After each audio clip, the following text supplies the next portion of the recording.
시작하도록 하겠습니다. 1번 그림은 운동하는 장난감 자동차의 위치를 같은 시간 간격으로 나타낸 것이다 라고 했네요. 자동차의 속력이 가장 빠른 구간은 이라고 했네. 같은 시간 간격일 때는 이동한 거리가 당연히 길수록 속력이 빠를 겁니다. 답은 C가 되겠죠. 자, 2번 그림은 등속 운동하는 물체의 시간에 따른 이동거리이다. 이 물체의 운동을 설명한 내용으로 옳은 것은 이라고 했네요. 시간에 따라 이동거리가 일정하게 증가하는 등속 운동입니다. 그죠?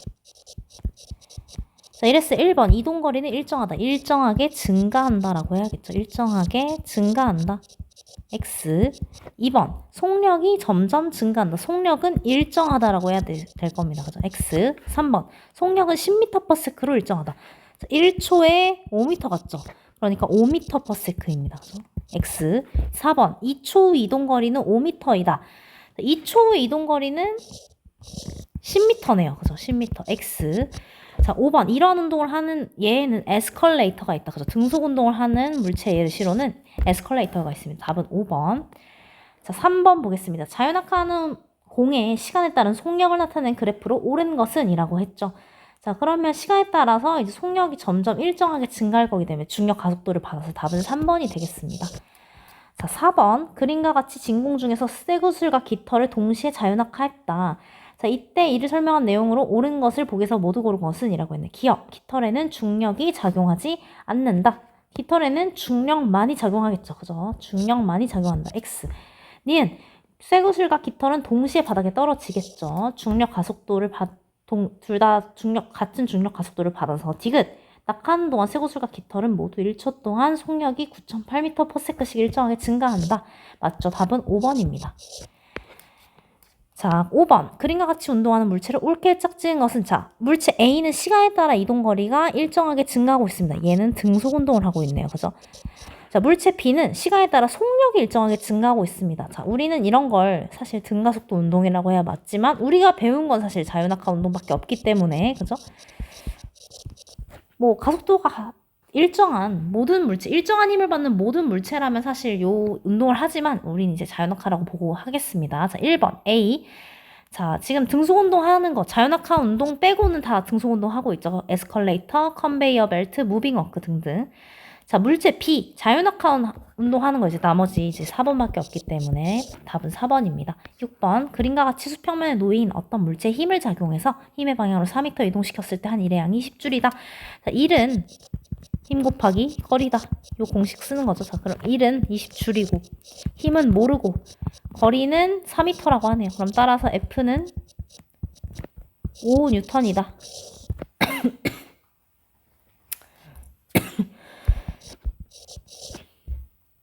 자, F는 5N인데 자, 그래서 여기쯤에서 한번 또 이제 정리를 해볼까요? 우리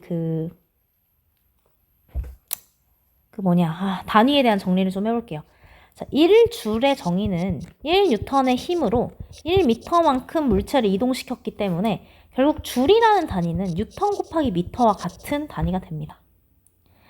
1N이라는 건 1kg의 물체를 시간당 1m/s의 속력 변화를 일으키는, 그러니까 가속도가 1m/s 제곱인 그런 운동을 하게 하는 힘을 말하는 거기 때문에 결국에는 줄이라는 단위는 킬로그램 미터/s 제곱에 미터를 곱한 것 같아서 결국 킬로그램 미터 제곱 s 제곱 퍼 s 제곱 요거와 같은 이제 단위라는 거.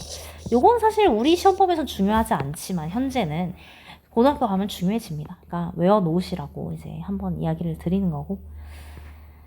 자, 다음에 7번 일과 에너지에 대한 설명으로 옳지 않은 것은 자, 1번 에너지는 일을 할 수 있는 능력이다. 2번 일을 받은 물체는 에너지가 증가하겠죠. 3번 물체가 외부에 일을 하면 물체 에너지는 감소해서 남에게 일을 해주는 겁니다. 4번 에너지의 단위는 일의 단위와 같은 줄을 사용한다. 5번 일은 에너지로 전환되지만 에너지도 일로 전환될 수 있다 라고 해줘야 맞겠죠. 답은 5번. 8번 그림과 같이 장치한 후 추를 낙하시켰더니 나무도막이 밀려났다 라고 할 때 자, 이 일을 설명한 내용으로 옳은 것은 자, 모든 문제에서 지금 요 문제가 나오고 있어서 중요하다는 얘기입니다. 그죠? 추가 이제 위치 에너지를 가지고 자, 지금 1, 2, 3회에서 계속 반복해서 지금 하고 있는 설명인데 위치 에너지가 이제 나무도막에 일을 해줄 겁니다. 그죠? 1로 전환이 된다는 얘기고, 이 1이라는 건 힘 곱하기 거리인데, 좀 얘만 보는 친구들이 있을 수도 있으니까, 자, 힘은 접촉하는 힘. 사실상 이제 일정하다고 보고, 따라서 위치 에너지는 나무도막이 이동하는 거리에 비례하게 된다라고 이야기를 했었습니다. 자, 기억. 추의 중력에 의한 위치 에너지가 나무도막을 밀어내는 일을 한다. 맞고요. 니은. 나무도막이 밀려난 거리는 추의 중력에 의한 위치 에너지에 비례한다. 맞고. 디귿. 추의 낙하 높이가 2배가 되면 위치 에너지도 2배가 되면서 나무도막이 밀려난 거리는 2배가 되겠죠. 답은 3번. 기억, 니은이 되겠습니다.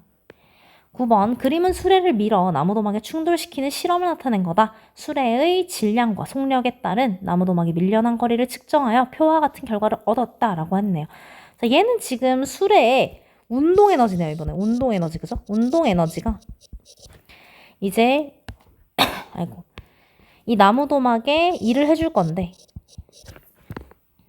자, 1이라는 건 지금 힘 곱하기 거리인데, 이 힘이라는 건 마찰인데, 이제 이 마찰력은 일정하다고 보자는 거죠. 그래서 1이라는 건 결국 거리를 의미하고, 따라서 운동 에너지와 거리는 비례할 거다. 수레의 운동 에너지와 나무도막이 이동한 거리는 비례할 거다라고 보는 거죠. 자, 그러면 우리 알고 있습니다. 운동 에너지는 질량에 비례하고 속력의 제곱에 비례한다는 걸 알고 있습니다. 그럼 우리 3 곱하기 2 해주면 안 되고 3 곱하기 4 해줘야겠죠. 얘가 12일 때 2cm만큼 이동했네, 그치? 그냥 아예 운동 에너지를 구할까요? 약간 이렇게 하니까 좀 너무 야매 같아서 그냥 구하겠습니다. 자, 2분의 1 mv 제곱해서 구하면 얘는 3 곱하기 2분의 1 곱하기 3 곱하기 4 해서 이제 6줄이 되겠죠. 6줄에 이제 2cm만큼 이동했다. 그죠? 그 다음에 요 2번 실험 보면 2분의 1 곱하기 3kg 곱하기 4의 제곱이니까 16이네요. 그죠? 그럼 요거는 이제 얼마냐? 24줄인가요? 24줄의 기억만큼이래. 자, 그럼 요건 이제 비례식 세워야겠죠. 비례식 밑에다 써보면 6줄에 2cm만큼 이동했을 때 24줄에는 기억만큼 이동한다 라고 하면 6기억은 48 해서 기억은 8 이렇게 되겠죠. 그럼 기억은 8.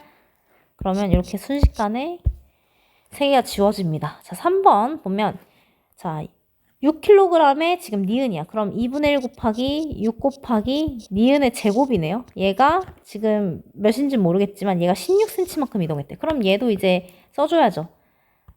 두 번째 이제 비례식 6줄에 2cm 이동했을 때 지금 운동 에너지는 3니은 줄이겠네요. 3니은 줄 대 지금 16cm다. 이렇게 써줄 수 있고 그러면 6니은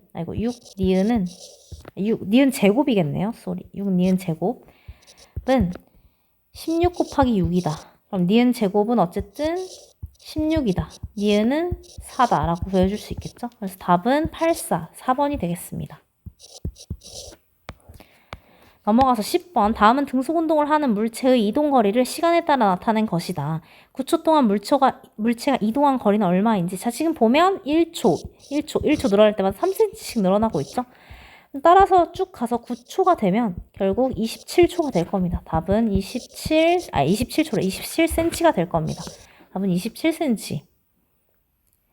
이게 싫으면 그죠? 속력을 구하면 되죠. 자, 1초마다 3cm 이동해.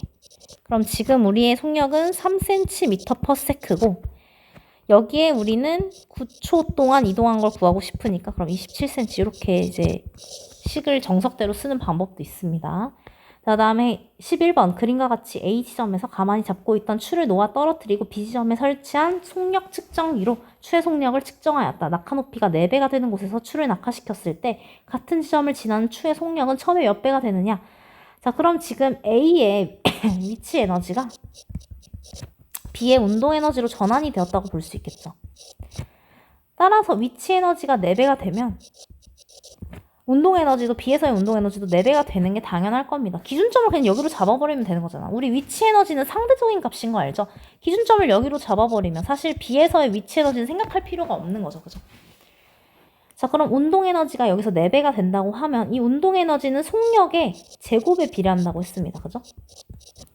따라서 속력이 2배가 돼야겠죠. 그래야 결국에 제곱이 돼서 4배가 될 테니까 따라서 추의 속력은 2배가 될 거다라는 거죠. 12번 그림과 같이 빗면에서 굴러내려온 쇠구슬이 나무 도막을 밀어내도록 장치하고 빗면이 끝나는 곳에 속력 측정기를 올려놓았다. 쇠구슬의 질량이 일정할 때 나무 도막의 이동 거리와 쇠구슬의 속력의 관계를 쇠구슬이 한 일을 포함하여 서술하시오라고 할 수 있죠. 자, 그러면 이렇게 얘기하면 되겠죠. 자, 쇠구슬의 운동 에너지는 나무 도막에 일을 하고 나무 도막의 이동 거리에 비례한다. 따라서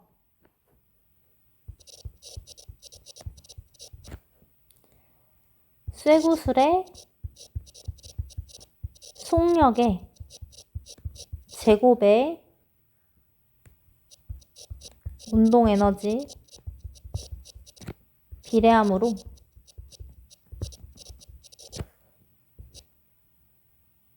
쇠구슬 속력 제곱과 나무 도막 이동거리는 비례한다. 우리는 뭐 그냥 알기만 하면 되지만 서술형 한번 써봤습니다. 자, 여기까지 해서 이제 사회로 넘어가겠습니다.